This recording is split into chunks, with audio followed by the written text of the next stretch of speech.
Hello, bienvenue dans le journal intime du succès. Je suis Mavic Bright, Mindset et Success Coach, mère de famille nombreuse, chef d'entreprise. Je t'emmène dans les ups, les downs, les questions, les doutes, les changements, les réflexions que tu auras au fur et à mesure que tu réaliseras ta vision du succès. Ici, tu as le droit d'être indécemment ambitieuse, ne pas toujours comprendre ce que tu ressens, mais de kiffer en te réalisant.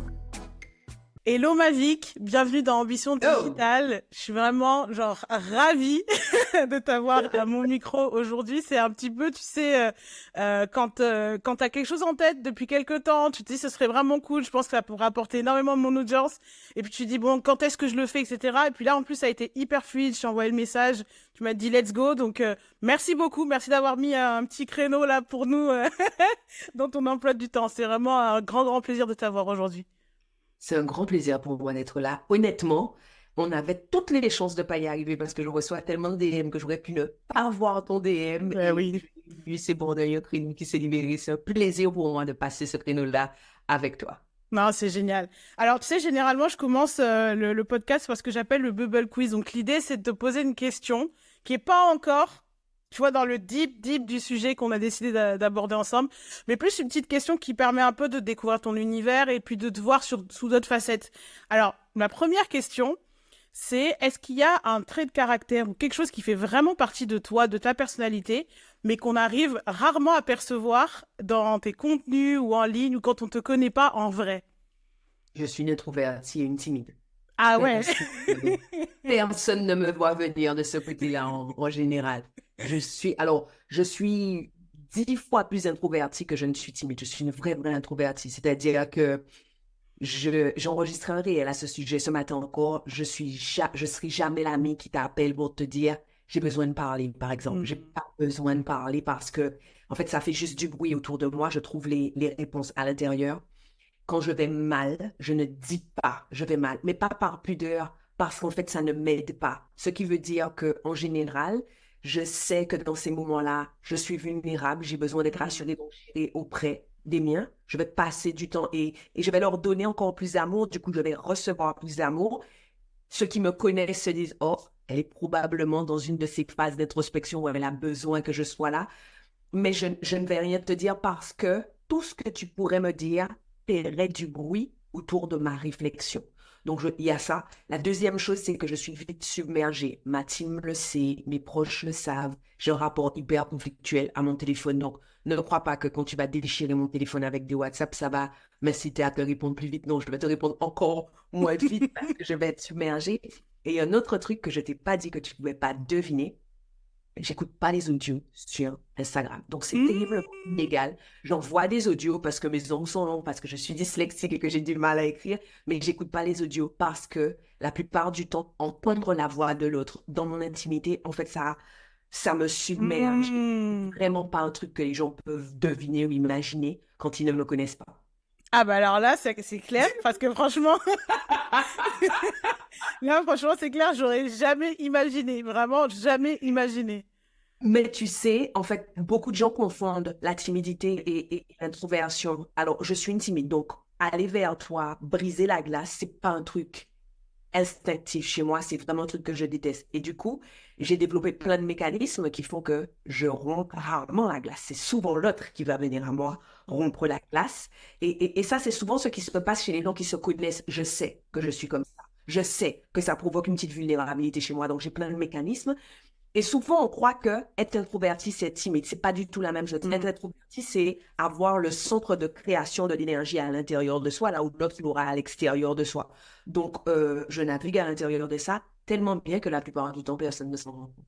Ah bah là, clairement, et puis en plus de ça, tu viens de casser aussi deux grosses croyances sur la création de contenu, le fait de se mettre en avant, d'être visible, etc., etc. Merci.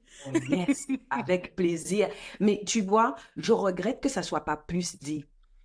En fait, si tu es timide et que ça te dérange que l'autre vienne à l'intérieur de toi, le plus simple à faire, c'est de lui donner quelque chose. En fait, Ouais. si je ne veux pas, on croit très souvent que les gens qui créent du contenu sont des gens exhibitionnistes, qui partagent ou etc. Inquiète pas. C'est pas parce que tu me vois le matin sans mes fossiles, sans maquillage, que je t'ai tout montré. Inquiète pas. Je sais très bien quelle partie de moi j'ai besoin de garder pour moi et pour mes proches. Ce que je vais faire, c'est que je vais partager avec toi sur les points sur lesquels je ne suis pas vulnérable, sur lesquels je suis OK. Et on confond aussi le fait on a tendance à croire que être authentique, c'est tout montrer. C'est pas vrai. Être authentique, c'est assumer qui on est. C'est ça, être authentique. Je sais qui je suis. Je sais ce que peut provoquer chez moi telle ou telle interaction. Alors pourquoi je vais aller me faire chier à me mettre dans telle ou telle interaction? Exactement. Je vais assumer ce que je suis à l'intérieur du périmètre que j'ai défini comme étant safe pour moi dans une interaction avec toi. Non, mais c'est clair. Et puis, pour le coup, ça me parle aussi parce que c'est quelque chose qu'on me dit souvent. On pense aussi que je suis. Alors, j'ai pas vraiment de timidité, je dirais, mais l'introversion, oui, clairement. Et c'est sûr que pour moi, c'est beaucoup plus simple de faire venir les gens à moi aussi que d'aller vers les gens. Et c'est justement, je pense aussi pour ça que souvent, la création de contenu, c'est pour nous une solution, en fait. Hein. C'est un ajustement, en fait. C'est extraordinaire. Moi, j'en ai même nourri une immense culpabilité quand j'ai compris. Alors, du coup, je vis vraiment très dans ma bulle, ce qui protège mon mindset de dingue. Quand j'ai compris les dégâts que la période Covid avait fait sur la santé mentale de l'humanité, je m'en suis voulu parce que ça m'a fait du bien. Ça m'a fait du bien. Et à ce moment-là, je suis rentrée dans ce que j'appelle une nouvelle ère de ma vie où j'ai assumé parfaitement que j'irai pas au bureau, il n'y aura pas d'open space pour moi, il n'y aura pas de machine à café avec moi.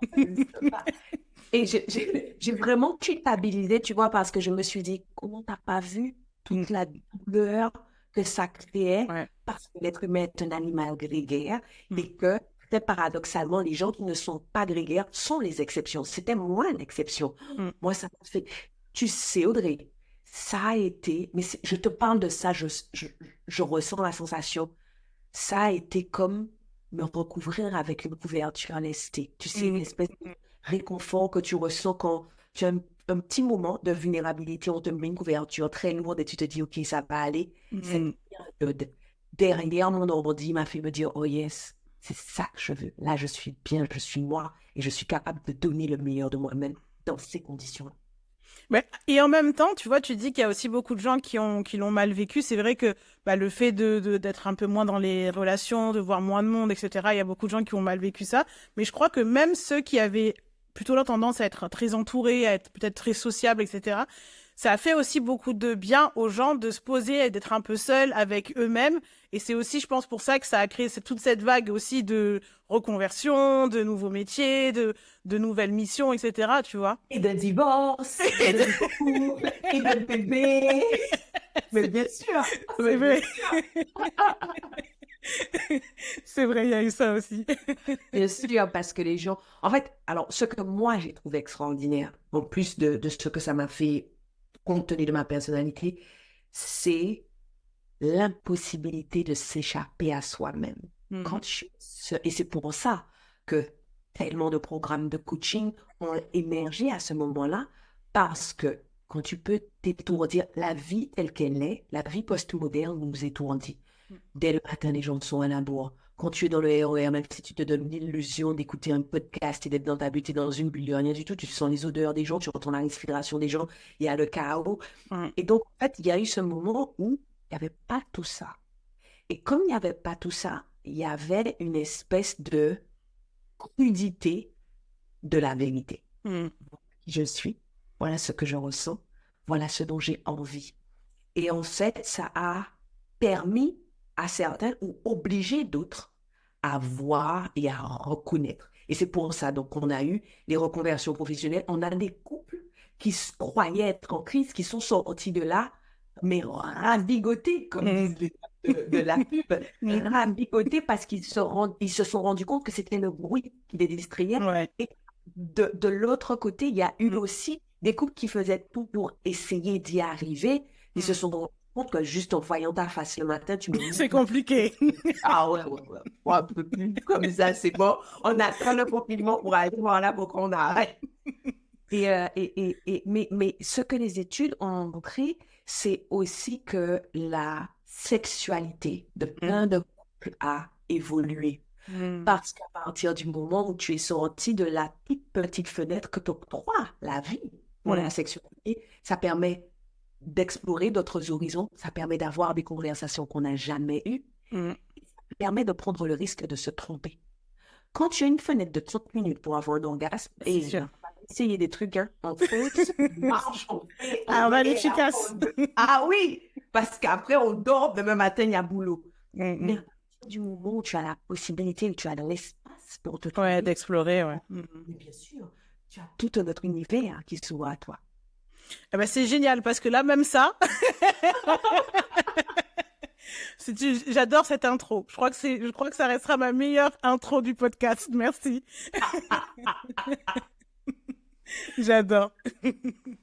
Alors, aujourd'hui, on a décidé de parler de succès, de peur du succès aussi, de plafond de verre. C'est plein de mots. Je sais qu'ils parlent énormément à celles qui nous écoutent, qui me parlent aussi énormément. Et je pense aussi qu'ils font partie de tes accompagnements, de ton quotidien, de ton message, etc. Mais du coup, il faudrait peut-être qu'on définisse, au moins en tout cas, ce que toi, tu mets derrière le terme succès. Qu'est-ce que tu mets derrière ce terme, justement, qui est un peu un terme fourre-tout pour beaucoup de gens? Qu'est-ce que tu veux? Tu veux la définition du succès ou tu veux... La tienne. Ouais, la tienne. Moi, je mesure mon succès à 2 choses. Mon niveau de sérénité, mon niveau de confort. Et à l'intérieur de ça, tu as vraiment les 2 extrêmes. Tu as ce qui n'est pas avouable, le niveau de confort, parce que très souvent, on dit, mais non, l'argent ne fait pas le bonheur. Ça. Non, l'argent ne fait pas le bonheur. Mais on est d'accord que quand on crève la dalle, on est moins heureux que quand on a le ventre plein. Donc, tu as les 2 extrêmes. Tu as le confort et la sérénité. Alors, voilà comment je perçois les choses. Le matin, quand je me lève, je me sonde. Et la première chose, les 2 premières choses que je vais percevoir, c'est qu'est-ce que je ressens. Avant d'ouvrir mes yeux, qu'est-ce que je ressens. Et au degré de sérénité que j'éprouve, je sais si je suis sur les bons rails ou si rapidement il faut opérer des changements ou s'il faut faire des ajustements. C'est-à-dire que j'ai un rapport vraiment extrêmement physique au succès. La sérénité est vraiment quelque chose, est vraiment un état que je ressens. Donc, je vais voir si ma gorge est nouée ou pas. Je vais sentir si ma respiration est une respiration thoracique ou abdominale. Tant que votre respiration est une respiration thoracique, c'est que vous êtes en mode survie, vous n'êtes pas sereine. Et quand vous n'êtes pas sereine, votre cerveau n'est pas capable de vous donner la performance dont vous avez besoin pour aller côté les plafonds. Donc, pour moi, en tout cas, c'est fondamental. Je vais mesurer. Et la sérénité, comme je te disais, c'est vraiment quelque chose d'hyper physique. Donc, il y a ce que je vais ressentir à l'intérieur de moi et il y a ce que je vais ressentir dans la vie dans la maison. Donc, l'atmosphère de la maison, est-ce que ça va entre les uns et les autres? Comment je sens la vibe? C'est vraiment un mot qui revient énormément chez nous, la vibe. On est tous les 6 à se dire que la vibe est la bonne. Aujourd'hui, on est dans la bonne vibe. Et parfois, mon petit gars de 5 ans me dit, oh, la vibe n'est pas bonne, la maman. On est par la vibe. Je trouve ça hyper parlant. Et la deuxième chose, c'est le niveau de confort. En fait, j'étais une toute petite fille. Je me disais déjà, je veux que ça soit confortable et simple. Donc, dans ma tête de petite fille et de femme, le confort se mesure autant au fait qu'une serviette soit très moelleuse et chaude quand je sors de la salle de bain, qu'au fait que je puisse acheter des aliments bio pour mes enfants pour qu'ils mangent, qu'au fait que je puisse utiliser tel produit certifié pour la peau de mes enfants qui est fragile. Et ça, je suis parfaitement OK, au clair avec le fait que ça me demande de gagner un revenu financier minimum. En fait, je ne vais pas te dire c'est du détail. C'est pas du détail parce que pour moi, ces 2 données-là font partie du succès. C'est comme ça que je mesure mon succès. C'est hyper intéressant parce que assez souvent, quand on parle de succès ou quand on demande à quelqu'un de décrire son succès, on a souvent quelque chose de très très flou qui est vraiment, je dirais, l'inverse de ce que tu viens de nous décrire. C'est genre hyper concret et aussi ce qui est intéressant, c'est aussi non seulement c'est concret, mais c'est aussi hyper personnel. Ça, c'est souvent aussi peut-être une erreur qu'on fait, c'est qu'on projette peut-être des visions du succès et donc c'est peut-être aussi pour ça qu'elles sont un peu floues. Est-ce que toi, c'est quelque chose qui s'est construit? Est-ce que tu as affiné un petit peu cette vision de ton succès pour toi ou de ce que ça voulait dire pour toi au fur et à mesure de ton parcours? Oui, Audrey, je suis une petite fille qui rêvait. Ce qui veut dire que j'étais une petite fille. Ce que je vis aujourd'hui, c'est ce qui était dans ma tête. Moi, j'avais dit à ma maman, je serai expatriée, maman. J'ai dit, je vais gagner de l'argent parce que moi, je veux du confort. J'ai dit, j'aurai beaucoup d'enfants que je vais mettre dans un SUV. J'aurai besoin d'un SUV pour les enfants parce que j'en aurai. J'ai dit, moi, j'aurai un amour à me couper le souffle. Je vais avoir le souffle court chaque fois que je vais le voir. Et j'ai dit, moi, plus je serai vieille, plus je serai belle. Donc, Anne, tu peux poser. Et souvent, les gens me taquinent. Tu poser la question à ma maman. Ma maman te dit, oh, non, enfin, ce que tu vois là, c'est comme ça qu'elle était. Mais j'étais encore une petite fille. Donc, tu vois, il y a des choses, des subtilités qui m'échappaient. Honnêtement, quand j'ai conçu mon plan, je n'ai jamais imaginé qu'il parvenir me demander autant de boulot. Ouais. J'ai imaginé de longues heures, des longues nuits de travail, tu vois. J'ai pas pensé non plus à l'accouchement, tu vois, les contractions, j'avais pas vu, je voyais juste les enfants. Mais la vie étant ce qu'elle est, chaque fois que j'ai avancé, et surtout, chaque fois que j'ai pris une claque, j'ai pris des grandes claques, des violentes claques. Chaque fois que j'ai pris une claque, je me suis dit, qu'est-ce que ça m'indique sur l'endroit où je vais? Qu'est-ce que je veux plus? Qu'est-ce que je ne veux plus? Et chaque fois que j'avance, c'est plus précis. Je vais te prendre un exemple simple. Comme je t'ai dit, je suis une introvertie. Donc, 20 ans, quelqu'un me demandait mon numéro de téléphone, je donnais mon numéro de téléphone. Aujourd'hui, quand on me demande mon numéro de téléphone, donc ma première réponse, c'est non. Ensuite, je dis, écoute, moi, je suis une amie en carton, donc je ne vais pas t'appeler. Je vais mettre 10 ans à répondre à un de tes appels ou à un de tes messages. Est-ce que tu sens que ça peut t'aller? Parce que moi, les gens qui viennent dans ma vie et qui viennent me faire des reproches, ils ne restent pas, en fait. Ils se cassent. Ben, maintenant, je suis suffisamment OK j'ai suffisamment affiné ma vision pour être en mesure de dire ça. Donc, la plupart du temps, les gens me disent, oh, c'est bon, OK. Et certaines personnes me disent, non, je ne veux pas être une amie comme toi. Et je dis, c'est maintenant qu'il faut se le dire parce que du coup, n'allons pas plus loin ensemble. Et donc, ce que je dis, c'est la vision, c'est extraordinaire. Le succès, c'est du concret. Le succès, c'est ce que tu vis dans ta vie. Mais pour vivre quelque chose et être en mesure de vérifier si ce que tu vis est en accord avec ta vision, il faut, un, que tu aies affiné ta vision et deux, que tu aies établi des curseurs dans ton quotidien. Est-ce que dans ton quotidien, j'ai des curseurs? Est-ce qu'il y a des choses, des éléments objectifs qui me disent, OK, on est dedans. Ou, maman, il faut corriger la vibe. Ouais, carrément. Et en plus, c'est vrai que c'est pas quelque chose qu'on a, c'est pas instinctif, en tout cas, je trouve, d'avoir cette envie de concrétiser un peu plus ces choses, de mettre ces curseurs, justement, comme tu dis. Peut-être aussi parce que qui dit curseur dit réévaluation et évaluation, peut-être, je sais pas. Et j'allais te dire, et voilà comment on arrive au cœur de notre sujet. Plus tu es précise, plus tu dois assumer la vérité de ce que tu fais ou de ce que tu ne fais pas, de ce que tu obtiens ou de ce que tu n'obtiens pas. Si quand tu me dis, c'est quoi le succès pour toi, je te réponds, oh, tu sais, le succès, c'est un état, mais tu sais, l'argent n'est pas le bonheur. Une fois que je t'ai répondu ça, j'ai pris aucun risque. Demain matin, je peux me mentir devant mon miroir et me dire, mais quel succès! Je t'ai dit, c'est de la sérénité, c'est du confort. Là, mais je prends le risque que demain matin, ça ne soit pas ça.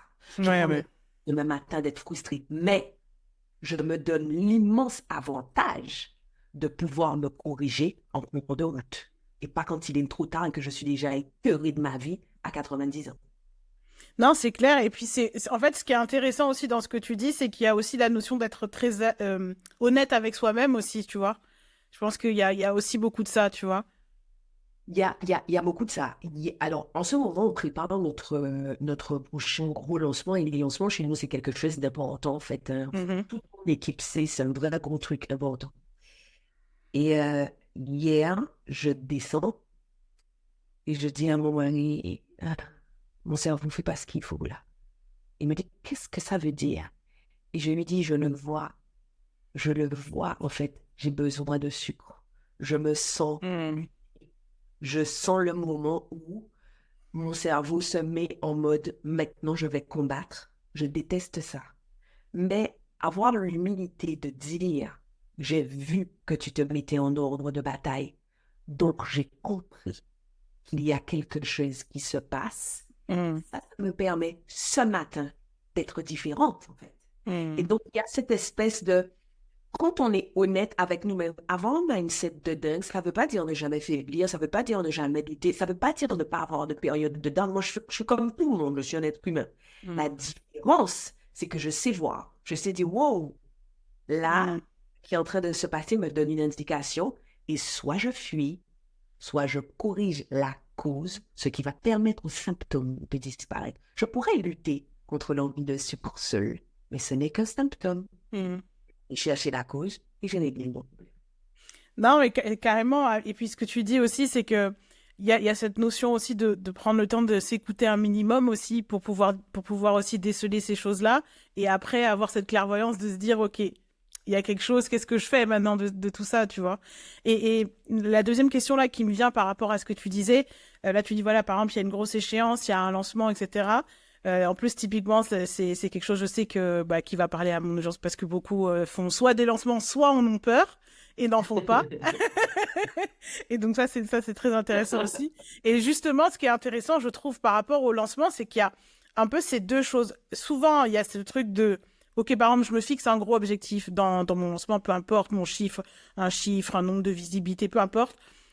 Et soit j'ai peur, donc on veut se dire plutôt du côté d'échouer, j'ai peur de ne pas atteindre ces objectifs-là, mais, et ça, je l'ai découvert à mes dépens, tu peux aussi avoir peur, et moi ça m'est plutôt arrivé c'est-à-dire pendant que ça marche, de pas savoir jusqu'où ça va aller, et de te dire, OK, un peu comme si comme un jeu vidéo, OK, top, on débranche la console, on range on range tout, on va dormir, tu vois.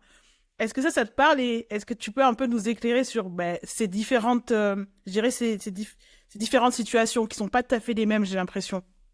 Non, ce ne sont pas les mêmes. Alors, ce que je vais te dire n'est pas du tout ce que ton audience a envie d'entendre. C'est pas grave, on y va. Il y a des peurs qui sont socialement plus valorisantes que d'autres. La peur de l'échec n'est pas une peur valorisante. La peur du succès est une peur valorisante. Et donc, on a toute une kyrielle de femmes qui disent « Moi, j'ai peur du succès », alors qu'elles n'ont rien de peur du succès du tout. Elles ont juste peur de l'échec. Mais socialement, ce n'est pas valorisant de dire « J'ai peur d'échouer ». Donc ça, c'est la première chose. La peur de l'échec, qu'est-ce que c'est? La peur de l'échec, c'est la peur des conséquences de ne pas avoir réussi, très souvent sur notre ego. Très souvent, la peur qu'on ressent quant à l'échec est plus relative à la peur du rejet. Qu'est-ce qu'on va penser de moi? Qu'est-ce qu'on va dire de moi? Comment je vais être vue? Est-ce que j'aurai la même image dans le regard de l'autre? Et est-ce que j'aurai la même image dans mon regard? Est-ce que cet échec, désormais, deviendra mon identité? Et donc, cette peur qui est, on ne le dit pas assez, qui est une peur qui peut nous être léguée, donnée, transmise par nos parents. Ou alors, donc, quand vous avez été élevé dans une famille où on avait peur de l'échec, ce sont des familles où on va surréagir à vos mauvaises notes, par exemple. Ou alors, des familles où on va vous dire « Attention, attention, quand un enfant qui court, ne cours pas dans la maison, tu vas te faire mal. » Tu as peur qu'il se fasse mal. Tu as peur qu'il s'ouvre le crâne et que tu ne saches pas quoi faire de lui après. Combien d'enfants s'ouvrent le crâne en courant dans la maison? Donc ça. Donc, les familles où on a grandi dans cet univers sont des familles où, eh bien, on arrive souvent avec la peur de l'échec. Ou alors les familles où on est très, très critique. Vos parents ont été critiques à votre égard. Vous savez, le moment où vous faites un truc en pâte à sel qui est ignoble et où votre parent se dit que le truc est ignoble. Donc, les parents, on est très critiques, les familles, on est très critiques vis-à-vis de vous, mais plus insidieux et dont on ne parle pas et qui a été prouvé par les études, les familles où la critique est un mode opératoire récurrent sont des familles où la peur de l'échec est plus prévalente. Parce que quand vous avez vu et entendu vos parents ou l'adulte de référence critiquer tous les individus à l'extérieur de chez vous, eh bien, vous mettez à ne pas essayer parce que vous savez le traitement qui va vous être accordé quand vous aurez essayé aussi. Et donc, la peur de l'échec est très souvent, tu vois, en comprenant ces deux origines, tu comprends que c'est très lié à l'ego. Notre ego, faut voir ça comme la voix de notre instinct de survie, la voix de notre notre cerveau reptilien. C'est cette partie de nous qui se rappelle qu'au moment de la préhistoire, on avait besoin du groupe.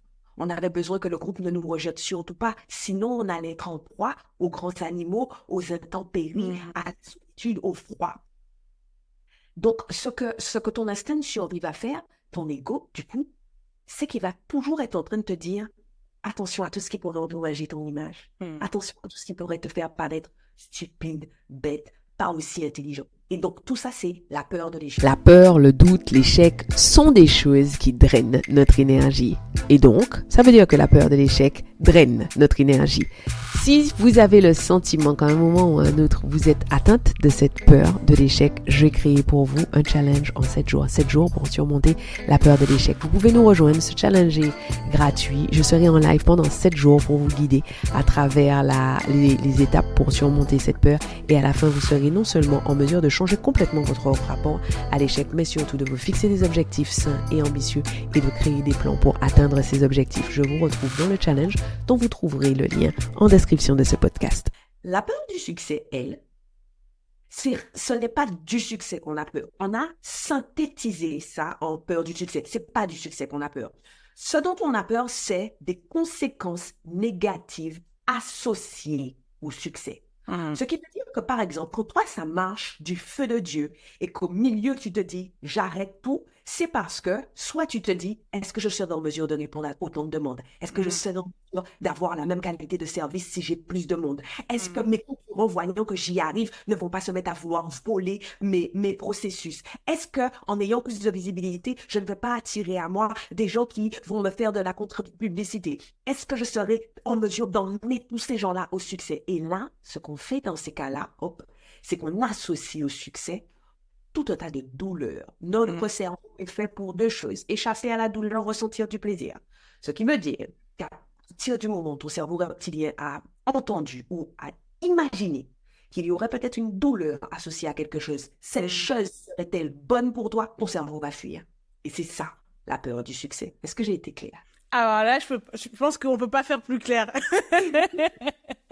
Non, c'est hyper clair et c'est hyper parlant parce que, enfin moi en tout cas, c'est vrai qu'on entend quand même assez souvent parler de peur de l'échec. Et peut-être que comme tu dis, c'est parce que... En fait, c'est plus facile à identifier et c'est moins valorisant et ça nous permet de continuer à nous autoflageller. Ouais, c'est peut-être pour ça. Il y a peut-être il y a peut-être un peu de ça parce que c'est vrai qu'on en entend beaucoup parler, tu vois, de cette peur-là dans l'entrepreneuriat. C'est presque une peur qu'on commence à apprivoiser ou peut-être même quand on avance un petit peu dans l'entrepreneuriat, on a déjà vécu des trucs, on a un peu testé des choses, on a peut-être un peu construit ce muscle-là, un peu ce muscle de l'essai, de l'expérimentation, etc. J'étais pas du tout prête à l'autre. C'est comme quand tu montes sur le ring, mais t'avais pas du tout prévu cet adversaire-là. On allait te casser la tête. KO. Est-ce que toi, c'est quelque chose que tu vis encore, que tu expérimentes encore?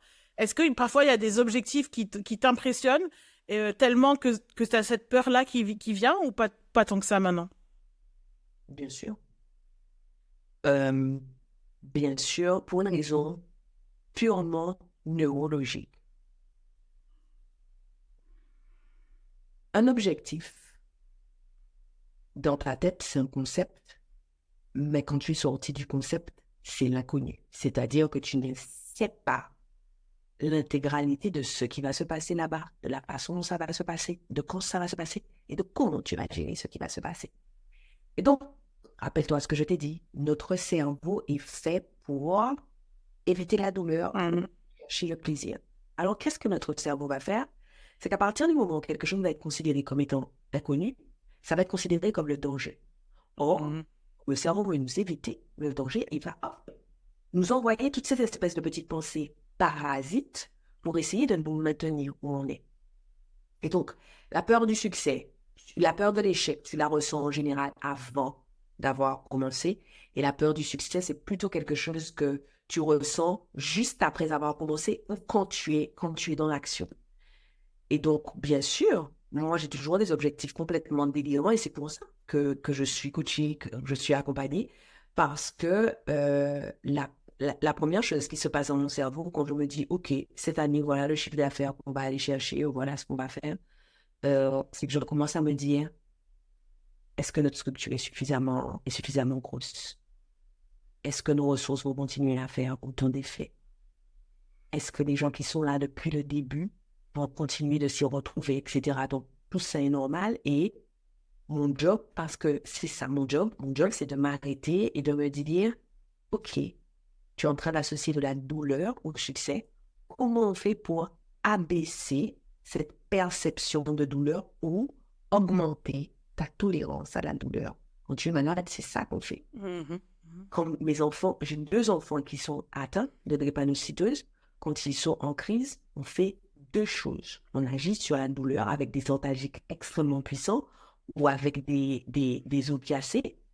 Et en même temps, je suis à côté d'eux et je leur fais des séances d'hypnose et des séances de méditation et des séances de coaching parce que mon job est de les aider à augmenter leur tolérance. Et donc, ça veut dire que tu travailles des 2 côtés du spectre. C'est la même chose pour tout. C'est normal. Avoir peur, c'est normal. Si vous n'avez pas peur, c'est de 2 choses l'une. Soit vous vivez en dessous de vos capacités, donc il n'y a pas à être fier de quoi que ce soit. Vous êtes en dessous de votre potentiel, vous vous trahissez, mais violemment. Soit, attention, vous êtes en train de vous mettre en danger de mort. Si tu n'as pas peur, c'est pas bon. Les gens qui te disent, oh, moi, j'ai jamais peur. En fait, soit tu es un danger public, soit tu es en dessous de ton niveau. Donc, franchement, il n'y a pas de fierté. Il y a de la fierté à éprouver de la peur. Ça veut dire l'enjeu est grand. Ça veut dire j'ose. Et après, une fois que tu as fait la paix avec ça, je ressens de la peur. Voilà ce qui est en train de se passer.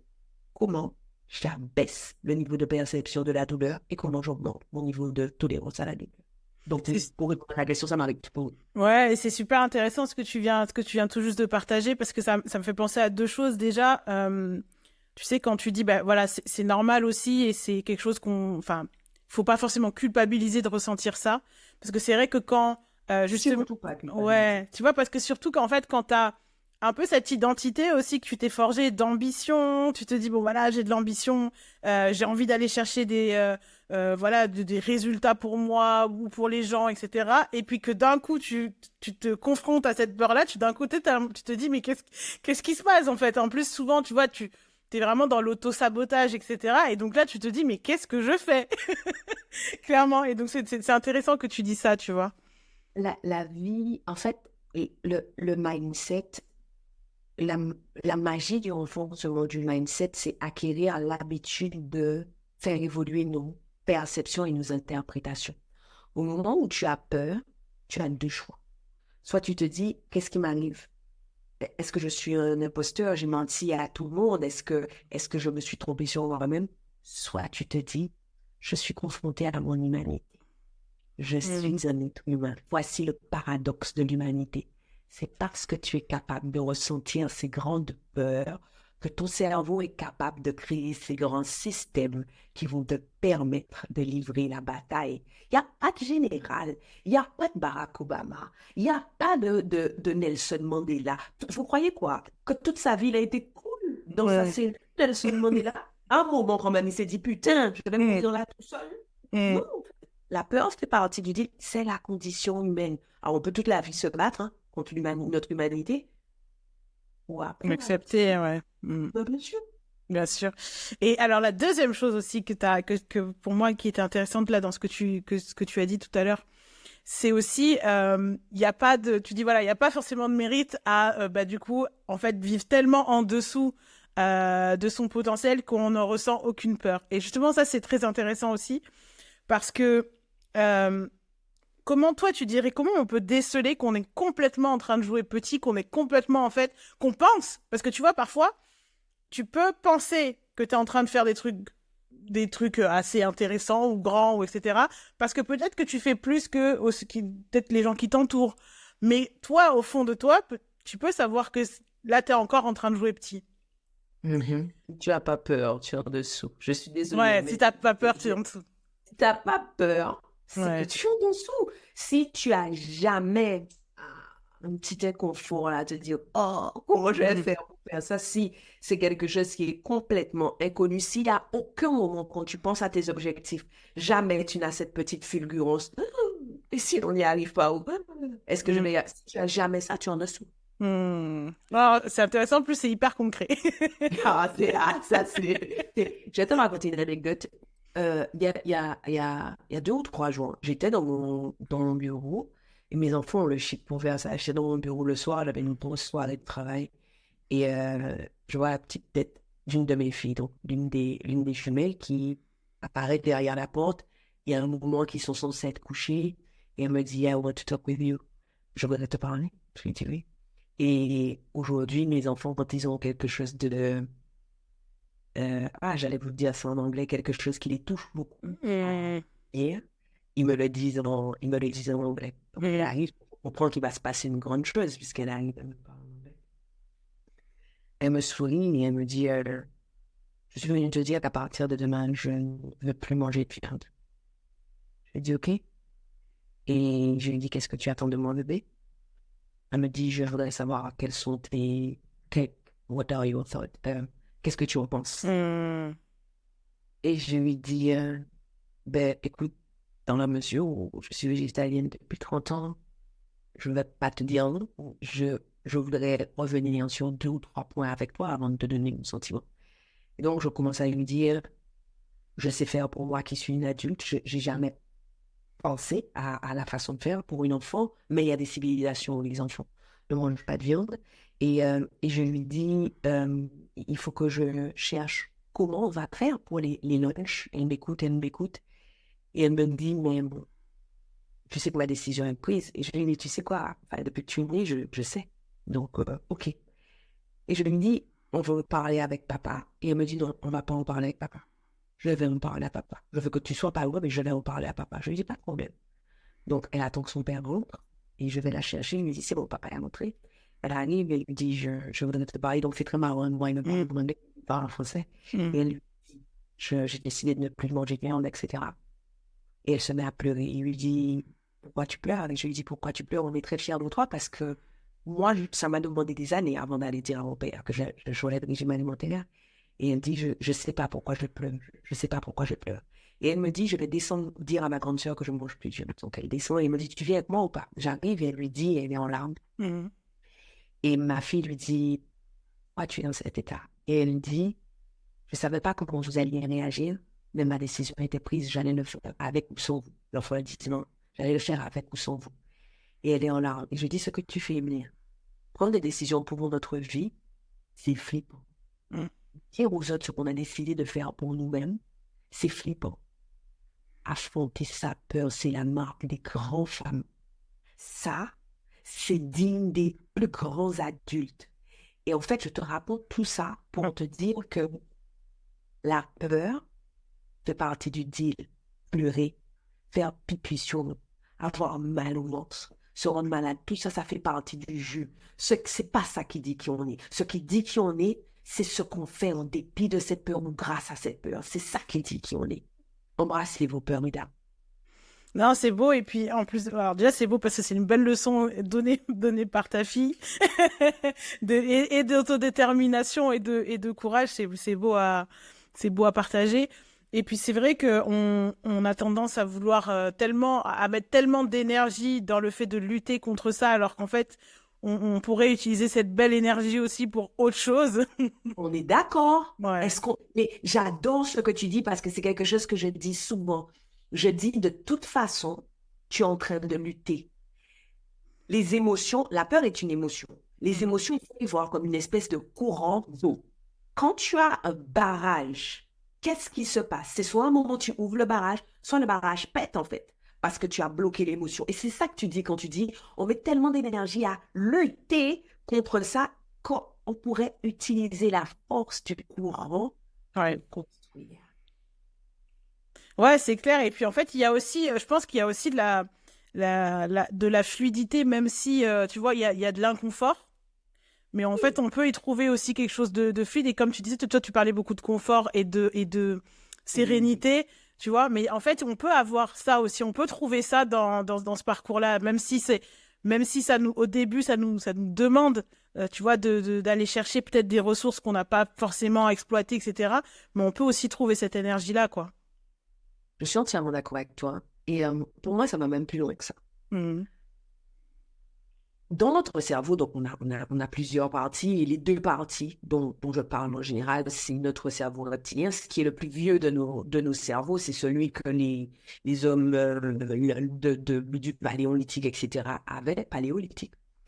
Et notre cortex préfrontal, c'est notre plus jeune cerveau. Et lui, donc faut vraiment imaginer, et la façon dont ils sont placés dans notre boîte crânienne est extrêmement métaphorique de la façon dont ils fonctionnent. Ton cerveau reptilien, il est juste au-dessus de ta colonne, tu vois. C'est ce qui t'ancre, en fait. C'est ce qui te permet de rester là. Et ton cortex préfrontal, c'est l'espèce de partie lourde qui est devant, et son job, c'est se projeter vers, c'est lui qui va penser aux objectifs, etc., etc. Et en fait, il faut en permanence se dire que ces deux parties de notre cerveau, sur un même beat, chantent deux mélodies différentes.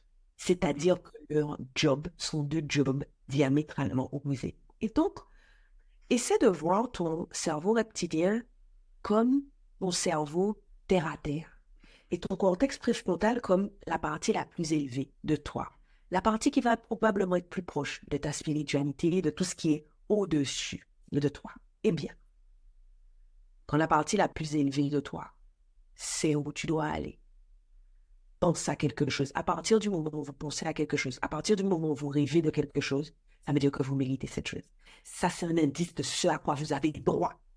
Eh bien, à partir du moment où cette partie plus élevée de toi est déjà en train d'aller là-bas, et que toi, tu t'évertues à écouter cette partie qui t'ancre là, qui te maintient où tu es. Après vous, qu'est-ce que ça fait? Alors oui, peut-être, vous n'avez pas peur, mais le niveau d'inconfort et de désalignement que vous ressentez, c'est terrible. Les statistiques disent que 70% des gens arrivent à la retraite en ayant vécu une vie remplie, mais qui n'était pas la leur. C'est-à-dire que c'est affolant. C'est terrible. Tu as fait des choses, tu as vécu, tu as réalisé, mais c'était pas ça. D'après vous, quel genre de grand-mère et de grand-père on est? Les gens qui vous font chier. Alors, tu ne veux pas aller, on l'a tout court. Celle-là, tu ne veux pas aller chez cette dame, tu t'emmerdes toute la journée parce qu'elle est amère. La grand-mère qui s'est réalisée, c'est celle qui te dit, allez, roulez, jeunesse. Ton vêtement n'est pas trop court, pas trop serré, il n'est pas trop tard pour sortir. C'est la personne qui a vécu ça. C'est clair. Et même dans le présent aussi, on est tellement plus lumineux pour les gens, pour nos proches et pour nous-mêmes que quand on se réalise et quand on y va, quoi. Ça nous évite aussi de projeter toute notre caca, je dirais, sur les autres. Sur les autres. Ouais. Ouais, carrément. Alors, j'ai une dernière petite question. Oui. Tu sais, quand on parle de succès, on parle beaucoup de sacrifice. Je sais pas, j'ai l'impression que c'est quelque chose qu'on additionne souvent, comme si ça faisait partie de l'addition, voilà, de l'équation, exactement. Est-ce que pour toi, c'est quelque chose qui est, voilà, ça fait partie de l'équation? C'est quoi ta vision de ça? Est-ce qu'on doit faire des sacrifices? Est-ce qu'on doit souffrir pour réussir, comme on nous dit souvent? Voilà, j'aimerais bien avoir un peu ton avis là-dessus. Tu gagneras ton pain à la sueur de ton front. C'est ça que Dieu dit à Adam en le chassant du jardin d'Éden. Il le punit en l'affublant du travail. Désormais, quoi qu'il advienne, s'il veut pouvoir manger, il va devoir souffrir. Et ça a façonné le rapport au travail, au succès, à la réussite de l'humanité. Quelle que soit la spiritualité à laquelle vous adhérez, à un moment ou à un autre, votre univers a été influencé par la spiritualité judéo-chrétienne. Et en plus de ça, il y a tout le poids de l'histoire. Il y a ces siècles et ces siècles pendant lesquels la royauté et certains pouvoirs politiques se sont servis de la religion pour asseoir leur autorité. Quand Marx dit la religion est l'opium du peuple, c'est parce que le peuple est trop fauché pour acheter de l'opium et que ce qu'on va faire, on lui fait perdre le sens de la réalité C'est lui faire miroiter que s'il a accès à tout ici-bas, alors il renoncera à ce qu'il y a de mieux pour lui dans l'au-delà. Non, je ne crois pas. Il faille du sacrifice. Non, je ne crois pas que toutes les interprétations des Écritures soient les bonnes. Non, je ne crois pas que des livres qu'on a pris et parfois un peu bricolés quand même, et traduits de ci, de là, etc. Je ne crois pas que la vibe soit la même 3000 ans après. Et je pense que malheureusement, ce qui est hérité de ce tu gagneras ton pain à la sueur de ton front, c'est que tout ce qui est gagné sans une souffrance intense est considéré comme moins noble, parce que le bonheur doit se mériter, parce que le succès doit se mériter, parce que la richesse doit se mériter. Mais est-ce que le mérite est forcément fonction de la pénibilité? Qui a dit ça? Qui a dit ça? À qui cela profite-t-il que nous nous disions « il faut que je souffre » ? Combien de femmes, quand on leur dit « il existe une façon de maigrir » par exemple, hyper fluide, vous disent « non, non, non, moi je préfère jeûner ou je préfère ci ou je préfère ça ». Et vous dites « tu n'es pas obligé de te tuer en fait ». Mais la personne a l'impression que ça ne sera pas légitime. Mais des exemples comme ça, je peux vous en donner pléthore. Combien de personnes vous leur dites « moi je sais t'apprendre à réviser et à retenir l'intégralité de tes livres sans souffrir ». Vous dites « non, non, non, ça ne va pas marcher, laisse-moi faire à l'ancienne ». Je pense que l'une des grandes richesses de la société postmoderne, c'est le fait que des coachs existent. Vous savez, c'est quoi le job d'un coach? C'est vous emmener là où vous allez en vous permettant, de prendre conscience de l'intégralité de votre potentiel et deux, en évitant les écueils qui vont être sur votre route. Et c'est pour ça, en fait, que l'un des grands bruits que tu as qui s'élève contre le coaching, c'est les coachs, ce sont des gourous. Pourquoi? Parce que si je te donne trop conscience de ton potentiel, je te rends trop autonome, Audrey. Et quand tu es trop autonome, tu es moins malléable. Et si tu es moins malléable, tu risques de remettre en question l'ordre établi. Non, je ne crois pas que nous soyons obligés de sacrifier. Je ne dis pas que tout est simple. Hein. Ouais. Il y a des choses que j'ai sacrifiées. Il y a des choix que j'ai faits. Aujourd'hui, quand je me retourne sur la route, il y a peut-être des choses que j'aurais faites mieux. Je ne dis pas que tout soit simple. Je dis par contre, si vous croyez qu'il faut souffrir les 12 travaux herculéens pour avoir le droit d'avoir du succès, de vendre votre offre, d'avoir droit au grand amour, vous vous trompez, vous perdez du temps. Puis en plus, comme on veut tellement avoir raison avec ça, on se complique en plus la vie juste pour valider cette idée, quoi. C'est ça qui est fou. Oui. Et quand tu sais, tout à l'heure, tu parlais de lancement et ça a fait tilt. C'est quelque chose que je vois parmi les chefs d'entreprise que j'accompagne. Elles sont complètement submergées à l'approche de lancement ou à l'approche d'une grande échéance. Elles ont beaucoup de choses à faire, et il y a ci, et je dors pas, et je me réveille à 4 heures du matin, et je dis, mais qu'est-ce que tu fais? Quand la personne commence à me décrire ce qu'elle fait, je me dis, tiens, c'est bizarre quand même. Pourquoi ça prend autant de temps? Pourquoi c'est aussi pénible? Et tu te rends compte en grattant les couches que la personne surcomplique. La personne rend les choses complexes parce qu'il faut mériter. Ouais. Franchement, je pense qu'on peut pas mieux terminer. On peut pas mieux terminer cet échange. C'est vraiment en plus quelque chose, je pense, qui va parler, qui va résonner avec tellement de gens. Donc vraiment, je te dis déjà merci. J'attends même pas encore les retours. Je sais déjà. Je sais déjà que ça va vraiment aider pas mal de monde et que ça va être vraiment limite un épisode à écouter, à réécouter, à réécouter parce que c'est vraiment plein de pépites. Peut-être la dernière chose que je vais te demander, c'est justement ces personnes-là qui vont avoir été inspirées, qui auront vraiment pris plaisir, qui auront appris plein de valeurs de cet épisode-là. Où est-ce qu'on les envoie justement pour t'envoyer du love, pour t'envoyer des paillettes numériques? On les envoie où? Venez me retrouver sur mon compte Instagram Mavic Bright. Ok. Avant de te laisser, Yes. j'aimerais te dire sur quelque chose. Notre objectif à toutes les deux aujourd'hui, c'était de parler de la peur du succès et de la peur de l'échec, donc les deux côtés du spectre. Que vous ayez peur, c'est normal. Et ce qui va se passer quand vous aurez peur, c'est que vous aurez tout un tas de voix qui vont s'élever à l'intérieur de votre tête. Et très souvent, quand vous allez parler de ces peurs et de ces inquiétudes, autour de vous, ces voix vont être amplifiées. Si vous faites le silence, le vrai silence à l'intérieur de vous, sans musique, sans personne, souvent ce moment de silence intervient lorsque vous êtes sous la douche parce que vous n'avez pas votre téléphone. Si vous faites le silence, vous allez entendre ce que la petite voix dit. Souvent, la petite voix qui s'exprime dans ces moments de silence, c'est la voix de la partie élevée de notre être. Cette petite voix-là, c'est elle qu'il faut suivre. La suivre est plus risqué que d'écouter votre instinct de survie. C'est normal. Mais la suivre est beaucoup plus gratifiant qu'écouter notre instinct de survie. Et voilà. Merci beaucoup. Merci beaucoup pour ton temps, merci beaucoup pour ta générosité. Franchement, j'espère qu'on aura l'occasion d'échanger encore sur le podcast parce qu'à mon avis, il y a tellement de choses. Pareil, j'ai adoré ce moment avec toi, c'était canon. J'y crois pas, c'est déjà terminé, on se laisse là. Merci de m'avoir accordé votre temps.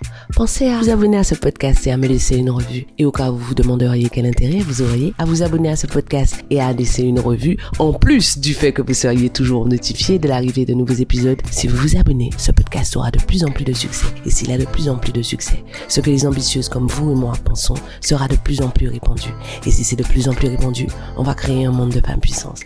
Rêvons ensemble d'un monde dans lequel le succès des femmes est normalisé. Un monde dans lequel aucune ne prend ombrage de la puissance de l'autre. Voilà à quoi ça servirait que vous vous abonniez et que vous laissiez une revue. Je serai contente de vous voir sur mon Instagram. D'ici là, à bientôt au prochain épisode.